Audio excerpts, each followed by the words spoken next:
નર્મદા જિલ્લાના નવા ભાગુપુરા ગામના ભાવેશભાઈ વસાવા પોતાના ખાનગી વાહન સાથે નર્મદા પંચકોશી પરિક્રમામાં ફરજ પર રહેલા મત્સ્ય વિભાગના અધિકારી સાથે કોન્ટ્રાક્ટ પર રાખેલી મારુતિ આર્ટિગા કારમાં હાજર હતા.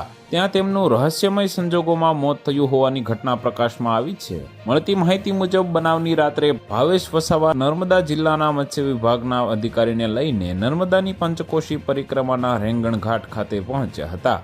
અધિકારીને ડ્રોપ કર્યા બાદ તેઓ કાર પાર્કિંગ તરફથી નદી કિનારે ચાલતા જતા હતા. તે દરમિયાન પરિક્રમા માટે બનાવવામાં આવેલા હંગામી પગથિયા ઉપર તેઓ મૃત હાલતમાં મળી આવ્યા હતા.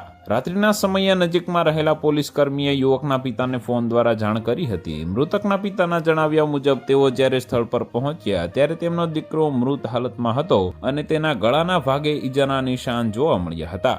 ત્યારબાદ મૃતદેહને એમ્બ્યુલન્સ મારફતે ગરડેશ્વર ખાતે પોસ્ટમોર્ટમ માટે લઈ જવામાં આવ્યો હતો અને ત્યારબાદ અંતિમ સંસ્કાર કરવામાં આવ્યા હતા. તો વધુ માહિતી મેળવવા માટે ચેનલ સાથે જોડાયેલા રહો. વિડીયો પસંદ આવે તો લાઇક કરી દેજો. ચેનલમાં નવા છો તો સબસ્ક્રાઇબ કરી દેજો.